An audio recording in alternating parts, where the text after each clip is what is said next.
লিখছেন একজন শহীদের শিক্ষক, কোচিংয়ের শিক্ষক। উনি লিখছেন, আমার কোচিং যখন শুরু করি তখন আমার 4 জন শিক্ষার্থী ছিল, জিদান, উৎসব, আদ্রিতা আর একটা মেয়ে। ওরা তখন এসএসসি পরীক্ষা দিবে। আস্তে আস্তে জিদান উৎসবের সাথে ভাইয়ের মতো সম্পর্ক হয়ে গেল। একদিন ওদের সাথে চায়ের দোকানে বসে আড্ডা দেওয়ার সময় ব্যাগ ঘাড়ে একটি ছেলে আসলো। তখন কিন্তু সন্ধ্যা, ছেলেটা জ্বলতেছিল, নুরানি চেহারা। আমি মনে মনে ভাবলাম, এত সুন্দর দেখতেও ছেলে হয়। ছেলেটা আর কেউ না, আমার ফারহান। আপনারা যাকে ফারহান নামে চিনেন, আমি তাকে ধলা বলে ডাকতাম। কেননা ও এত ফর্সা ছিল যে ওকে ধলা বলে ডাকতাম। আমাকে ফোন করে বলতো, ভাই আমি ফারহান বলছি, কিন্তু যতক্ষণ না ধলা বলতো আমি শুনতাম না। ফারহান কোরআনের হাফেজ, সুন্দর কোরআন তেলাওয়াত করত। কিন্তু যেদিন আমার কোচিং আসলো সেদিন আমি বুঝলাম যে ও শুধু দেখতে সুন্দর বিষয়টা এমন না, ওর মেধা তার থেকেও প্রখর। কোনো জিনিস ওকে বুঝিয়ে দিলে সেটা 2 বার পড়া লাগতো না, অনেক দিন ধরে মনে রাখতে পারতো। আমার কানে এখনো বাজে, ও আমাকে বলতো, ভাই তুমি যেভাবে জিদানকে বানাইছো আমাকে অমন করে বানায় দাও। ওর অবস্থা এতটাই খারাপ ছিল যে পাশ করতো কিনা সন্দেহ ছিল। আমি ওকে একা একা পড়িয়ে ঠিক করেছি। এমন অনেক সময় হয়েছে রাত 3টায় আমাকে ফোন করে বলছে, ভাই পড়তে না মন চাচ্ছে না, একটু মোটিভেশন দাও। আমার সাথে যেদিন লাস্ট দেখা সেদিন 2 ভাই হাঁটতে হাঁটতে কত কথা, ভাই ইন্টারে ফাঁকি মারা যাবে না, এই করা যাবে না, কত কথা। কিছু হলেই আমাকে বলতো, ভাই কি করব, এটা করা ঠিক হবে কি? কোনো মেয়ে ওকে প্রপোজ করে ভয়েস দিলেও সেটা আমাকে পাঠায় বলতো, বলো ভাই কি করব। আমার পাগলটা। তারপর এসএসসি পরীক্ষা দিল। কেমিস্ট্রি পরীক্ষার আগের একদিন ছুটি ছিল। ওর যেহেতু অনেক গ্যাপ ছিল, ও ভয়তে একদিন গ্যাপে একটা লাইনও পড়ে নাই। এবার আসছে আমার কাছে পরীক্ষার আগের দিন। ওই দিন আমি এবং ফারহান, জিদান এদের নিয়ে রাত 11টা পর্যন্ত কোচিংয়ে পড়াইছি। এই দেখেন সেদিন রাতের ছবি।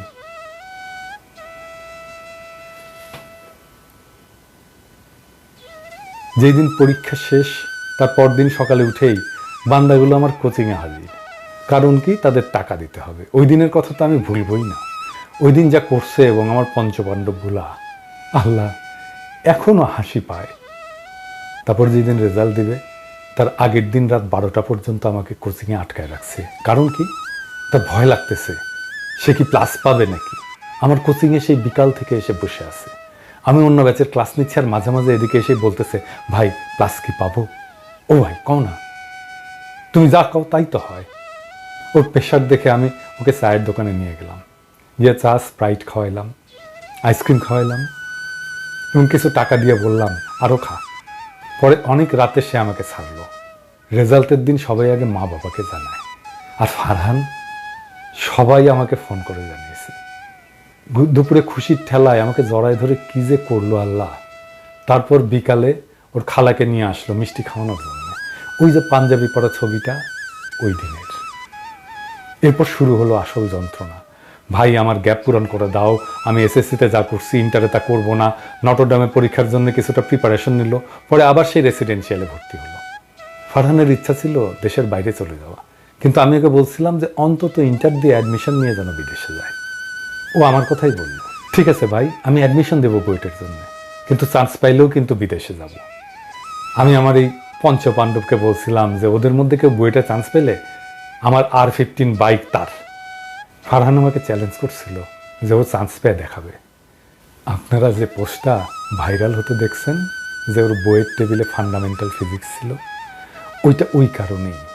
ওর জিদ অনেক ছিল, যা বলতো তাই করবে। ইন্টারে ক্লাসের সময় মনোযোগ দিয়ে ক্লাস করতো। ওর হাসি, আল্লাহ এত সুন্দর হাসি, আসলেই ভোলার মতো না। দিনের মধ্যে বাসায় থাকতো কম, আমার কোচিংয়ে এবং জুয়েলের চায়ের দোকান থাকতো বেশি। আমার কাছে 2 মাস পর পর ওর বাবা বাসা চেঞ্জ করে বেলি রোডে নিয়ে যায়। সেই বেলি রোড থেকেও আমার কাছে পড়তে আসতো 2 থেকে 3 ঘন্টা জ্যাম ঠেলে। আমি বলতাম এত কষ্ট করে কেন আসিস? ও বলতো, ভাই তোমাকে না দেখলে আমার ভালো লাগে না। হায় রে আমার ভাই, কি করে ভুলবো রে আমার ভাই। আমাকে বলতো, ভাই বেলি রোডে তুমি একটা শাখা দাও, আমি ছেলে পেলে ম্যানেজ করে দেবো। তাও সে আমার কাছে পড়বেই। ওরা আমার স্টুডেন্ট না, ওরা আমার ভাই। তারপর ওর কষ্ট দেখে আমি বললাম, সব বই শেষ কর, তারপর পরীক্ষার কিছুদিন আগে আসিস, আমি বায়োলজি ক্লিয়ার করে দেবো।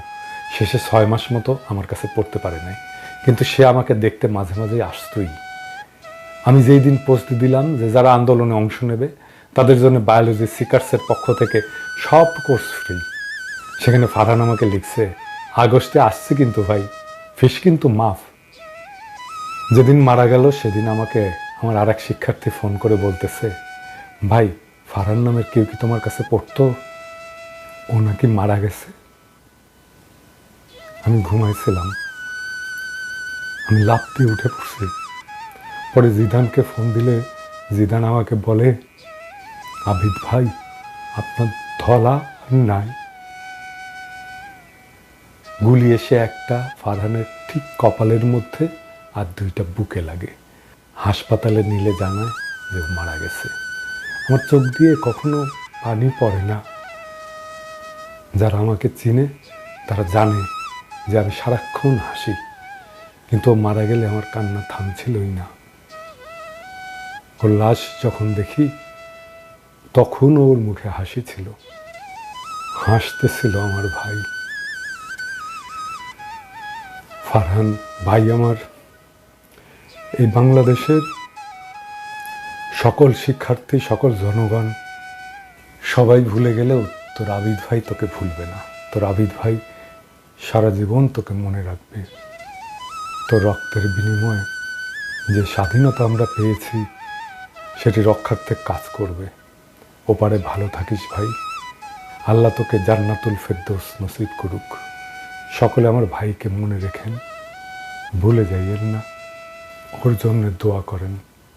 এমন হাজারো তাজা প্রাণের বিনিময়ে আমরা ফ্যাসিবাদকে হটিয়েছি। এই বিজয়কে বেহাত হতে দেব না। ইনকিলাব জিন্দাবাদ।